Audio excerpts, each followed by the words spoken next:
Welcome to Fighting Fraud with AARP Connecticut. This is a bi-monthly program in which we discuss a different fraud or scam and how you can protect yourself and your loved ones from becoming victims, all in 30 minutes. My name is Kelly Leffler, and I am the Associate State Director of Outreach for AARP Connecticut, which is bringing you today's virtual program.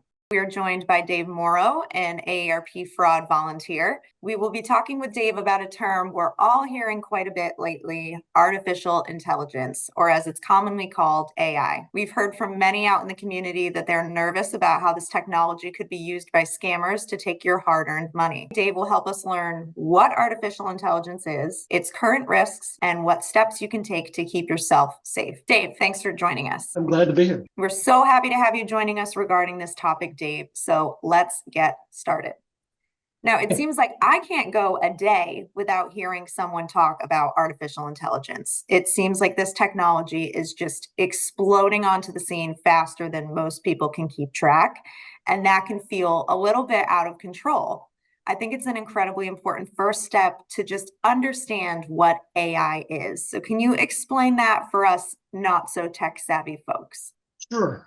Well, AI is basically a blanket term, and it's been around a long, long time. We just haven't heard much about it. It means basically a whole bunch of different ways that we try to make computers, in a way, simulate human thought, but be able to approach human ability to organize information, to present it in a logical way, to take in a bunch of information at one time, and far more than people can handle because they get overloaded, and be able to sort through it. There's just a whole bunch of things that computers can do, the computers and people do similarly, but the computers can do faster, have more input, and take action faster. So there's several different types of it. But, as I said, AI is kind of the umbrella term. We've just started seeing it explode recently because of the businesses that have gotten invested in it, and the concurrent kinds of concerns about regulating it, and wondering what negative impact it could have, because every technology has positive and negative impacts. Okay.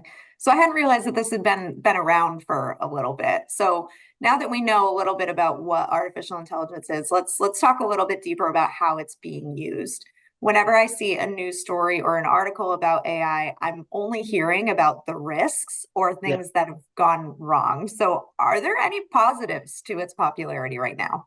Oh, absolutely. That's the problem, is that in technical technology type things, they're not necessarily headline grabbers.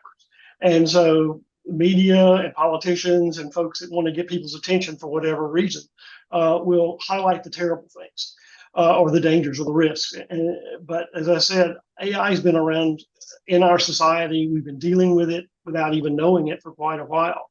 I mean, some of the areas that we deal with it, that we encounter it now, I won't say deal with it, encounter it. Healthcare, for example, there's been tools out there for a long time, several years, a long time, that allow and assist doctors and medical folks to make diagnoses faster, to scan x-rays and review those types of test results, and come up with better diagnostics and better treatment plans. Because what they do is those types of tools go out into the internet and around all the knowledge that they can find, and suck it in and store it, and then they synthesize that when they try to get an answer. So if your doctor's looking at an x-ray and trying to figure out what it is, what that funny looking thing is on your x-ray, they can pull in all the knowledge that's been around, especially most current knowledge, and apply that and use that to help you maybe diagnose it.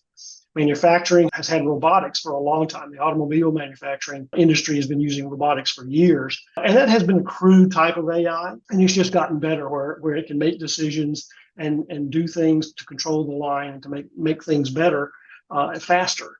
Agriculture has started seeing it, which kind of amused me, but farmers are using it to improve their crop yields. In a given acre of land, how much more crop can I use? What kind of situation does this call for in terms of this environmental situation call for in terms of fertilizer and water and changes in crop rotation and things like that. All of that has artificial intelligence. All those tools are available to farmers.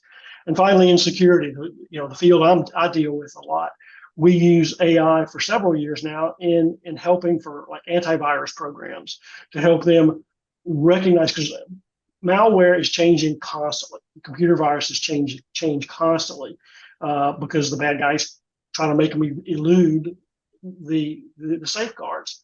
And so AI can detect those things, analyze those things, and figure out a way to counter those things without having a whole lot of human intervention that takes time. So those are just some examples, but you really run into it a lot also in things like customer service. People, I talk to people all the time that and I hate them.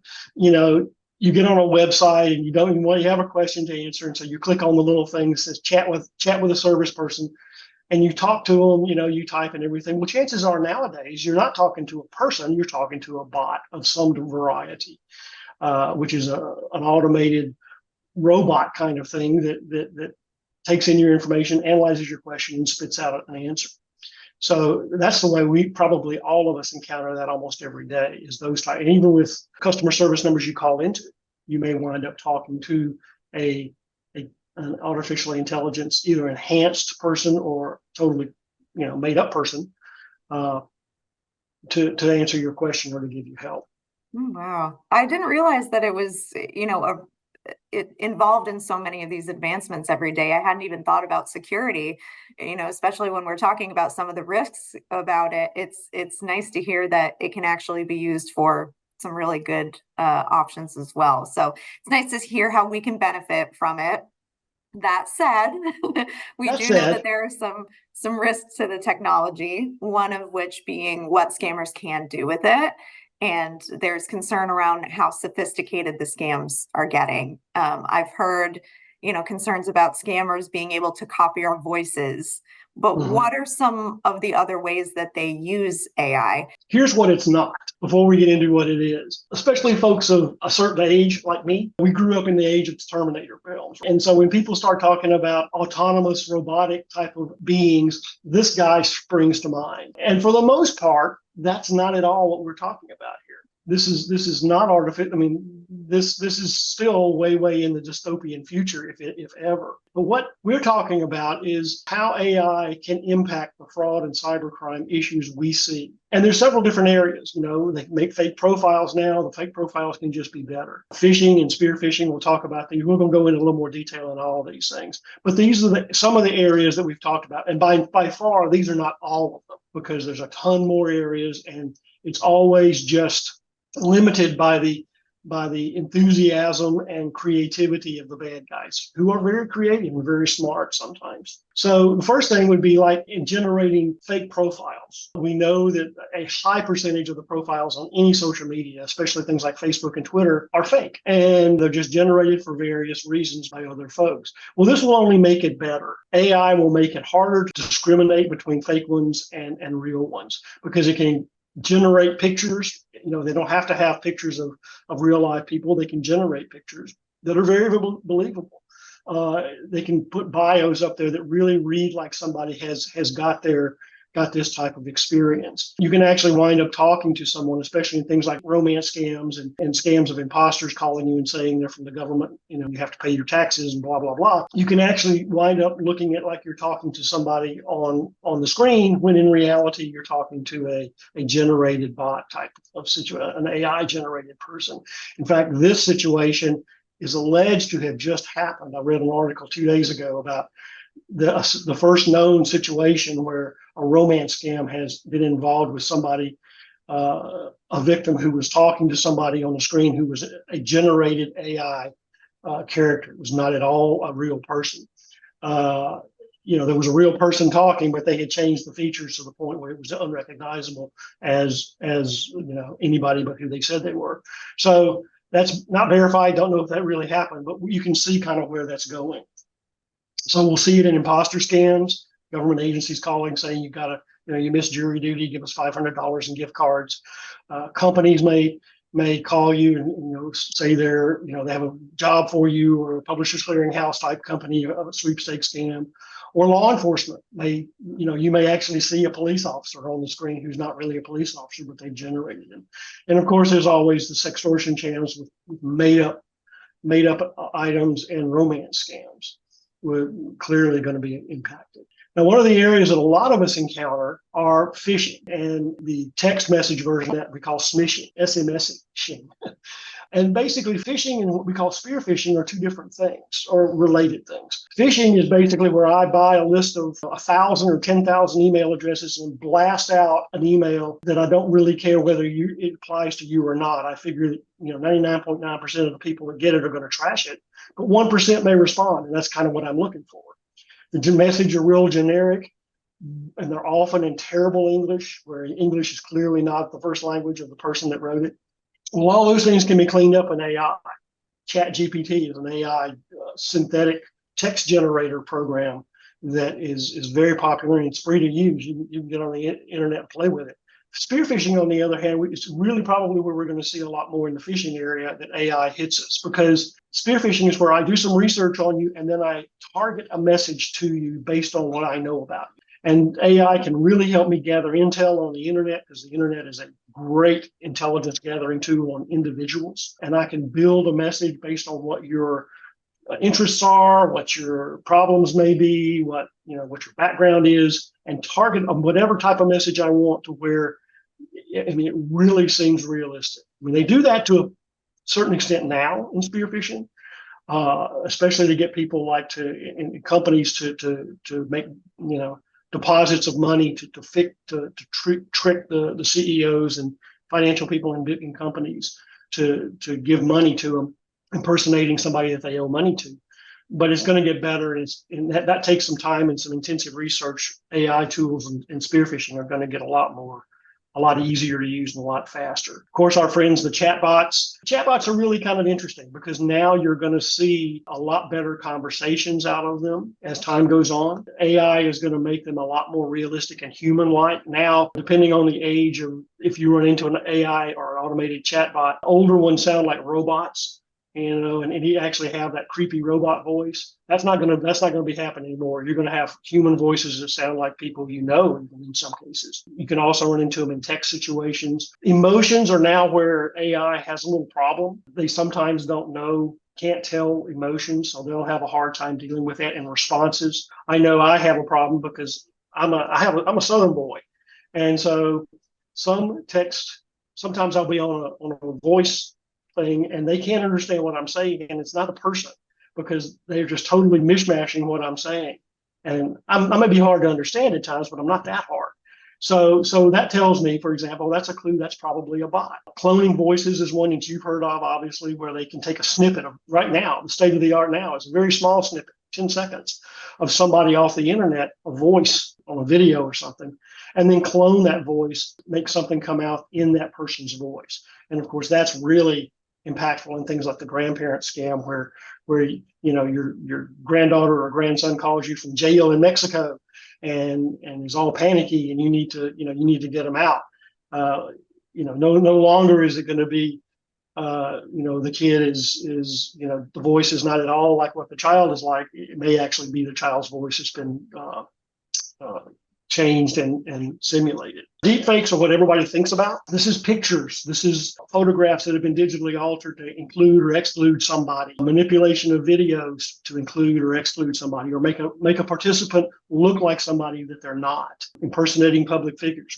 We already had this in the allegedly in the Democratic primary in, I think, New Hampshire, where there was a video that came out that was supposedly President Biden allegedly telling people not to vote in the Democratic primary. And turned out it was not him, and it was some other operative of some sort trying to influence it. But we've seen that already starting to creep into it, and that's only going to get more prevalent, I think. We also have disinformation, porn. People can actually make up people now and either clone somebody and make it look like somebody they want it to look like in a porn movie or a porn picture, or actually in revenge porn, make it look like you when it's not really you, and then disseminate it. And then blackmail and harassment are going to be much more. So it basically, you can see a trend here. It's not going to radically change a whole lot right now. It may in 10 years. But what it's going to do is just make existing processes and tricks that the guys use much more efficient. And finally, what we call social engineering, and this is a big, huge topic, is basically lying to you and tricking you to do what I want you to do, usually giving me money or giving me your personal information or somehow compromise your security or do something wrong in my name. And that's what relies on human interaction. And that's one of the areas we'll see a lot of activity. And I think that'll get better than it does now, because again, it's kind of awkward at times. The interacting with a person interacting with a bot is kind of awkward. But again, it analyzes your data, the things that you like to do, and it exploits your interest to target you, to make it so that you are manipulated into doing what they want you to do. That's cheerful, isn't it? Yeah, yeah, it sure is.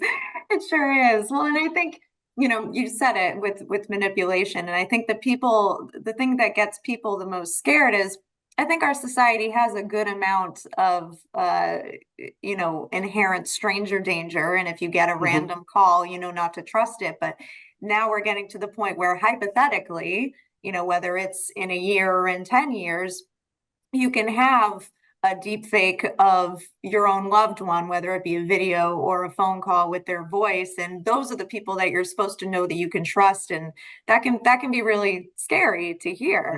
And I think, for a lot of people, it just makes them kind of close themselves in. But yeah, I guess, my toughest question that I have for you today is, short of rejecting all technology, which is harder and harder to do in today's society. Oh, yeah. Yeah. Not something that we necessarily recommend, but short of rejecting all of it, how can I keep myself safest against artificial intelligence, heightened frauds and scams? Well, a lot of the things that we've always talk about, be alert, be skeptical, exercise caution in everything you do. Don't even believe what you think you know. If you think it's your child on the phone, verify it. Those types of things, they still hold. You just have to be more so, right? What we've talked about before, but more of it. There are a few hints we have at the state of the art now for most AI that fraudsters use. There are certain things that you still are clues that this may be a problem here, if you know what you look for.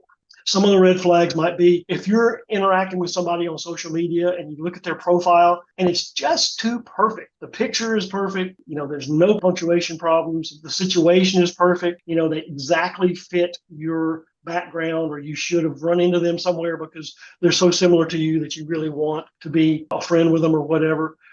Just be wary of that, because there's always little things in folks' profiles that are imperfect.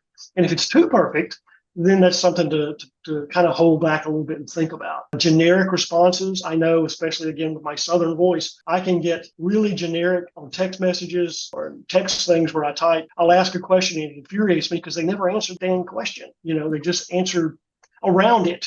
And so that's how I know there's a bot, because I can say, especially a technical question. If I'm talking to a manufacturer, I'll ask a specific technical question about model number such, and I get a very generic answer. Okay, that's not a person. When you have a picture, one of the most impactful things you can do that really gives you some insight is to conduct what we call a reverse image search. Google has what's called images.google.com.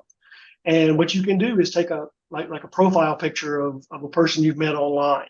You can take their profile picture, stick it in this website, and it'll search all through the internet to tell you and show you if that picture's been used other places or pictures similar to it have been used other places. That happened to me several years ago, and I did an image search and I found the same guy's picture who was trying to friend me on LinkedIn at 6 other websites being used under somebody else's name. So therefore it was a fake. So that's always been a good one, and you can still do that. There are other things in videos you can look for, unusual motions. Video now at the state of the art doesn't do well with people. It does well like this. It doesn't do too well at 3/4. It gets blurry around here, your ears and your jawline. It doesn't do ears well. It doesn't do hands well right now. So those types of things you can look for to see if they look kind of funny, then in videos or pictures, then they probably are generated by a computer. And then emotion, like I said earlier, these bots and AI doesn't do emotion well. So if there's inconsistency of emotion, they're talking to you about a very serious subject, but they're laughing about it or smiling about it. Or the reverse, if there's a situation where somebody makes a joke and you make a joke and they're supposed to laugh, that everybody else would laugh on, and they don't do anything, then that's a little clue, that there's something wrong there. just again, remember, not everything you see or hear is true, and even your best friends may be a bot. So those are the types of things you may want to keep an eye on. And don't be afraid to disengage. If you think there's a risk, if there's something that just doesn't make sense and you're being skeptical, then back off. You can always re-engage later. Well, and that was kind of the follow-up question that I had, because you mentioned, you think you're talking to a loved one, a family member, a best friend. You might want to be able to verify that. How would you recommend that somebody verify it? It might not be in the moment during that phone call. It might be getting off the phone and verifying Yeah. in a different way, right? Right. Well, I mean, one of the things I do, my family does, for this situation and all kinds of situations, is we have a secret word. And all my kids and grandkids and everybody knows that word in the family, but only we know it. And I beat my kids over the head to beat my grandkids over the head. Don't share this with your girlfriend, right? So, but if you ask a bot the secret word and they claim to be holding you, you get a call at 2 a.m., a grandparent scam, and they say, this is Bobby, and I'm locked up in Mexico or in the hospital or whatever. Great. What's the secret word? And if there's no secret word or the code word or whatever you call it, then if they can't do it, then, I mean, they're not going to know things that are not written down. They're not going to know things that aren't in the computer somewhere. So if you have something that you share amongst your friends that only you know, that's a great way to do it. Other things are just being, asking some questions, or just do it in offline. We always tell folks with grandparent scams, if Billy calls you at 2 a.m. and he's in jail in Mexico, hang up the phone, get a number, hang up the phone, call Billy at home and say, hey, are you there? Call Billy's parents. Oh, Billy's in bed. Okay, that wasn't Billy. Those types of things they're not going to be able to control for.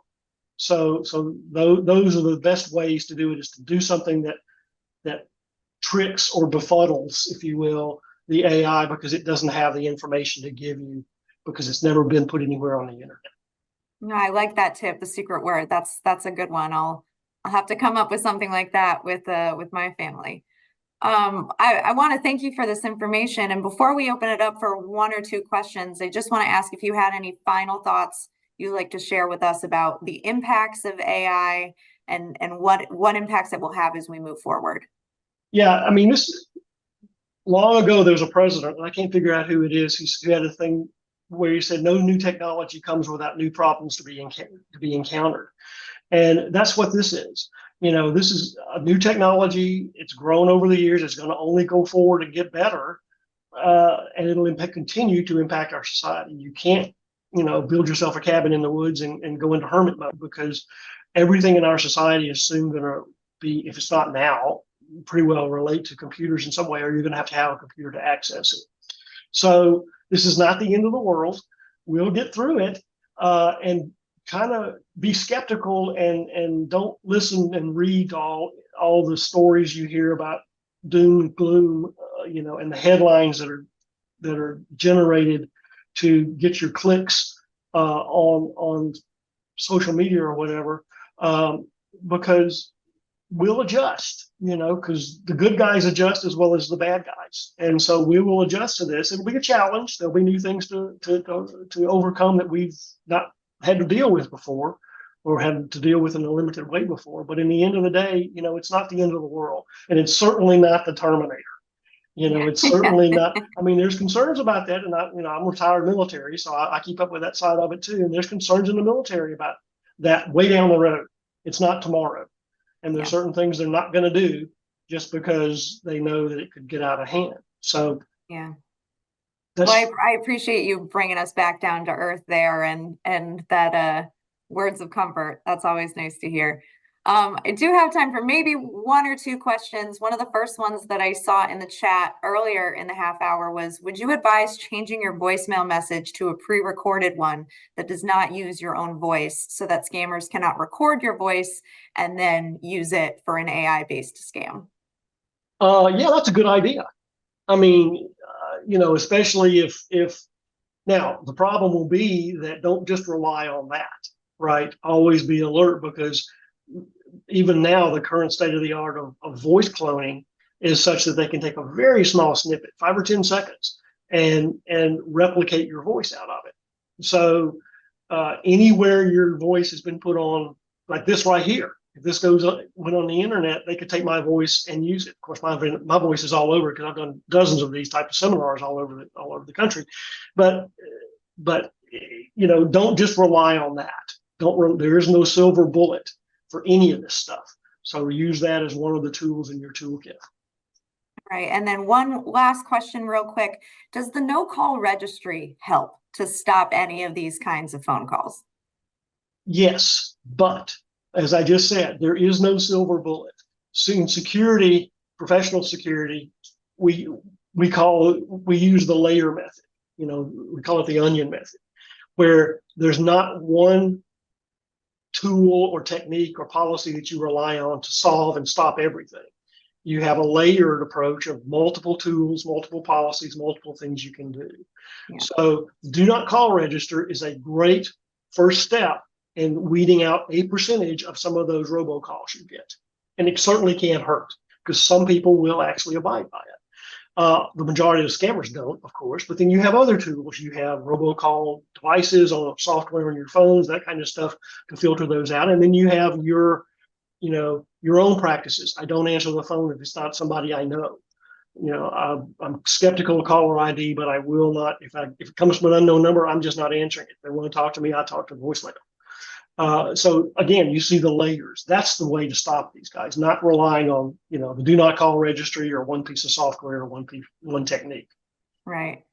Well, thanks so much, Dave. And I want to remind everyone, it is information, awareness, and education that is our best defense to avoid scams. You can sign up for AARP's biweekly watchdog alerts at aarp.org/fraud watch network. If you suspect that you or someone you know might be a victim of a scam, call your local police or contact the AARP Fraud Watch helpline at 877-908-3360. Again, that's 877-908-3360.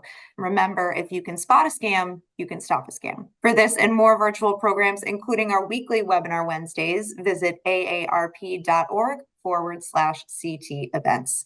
Thank you so much to Dave Morrow for joining us today and to all of you as well. Until next time, stay safe.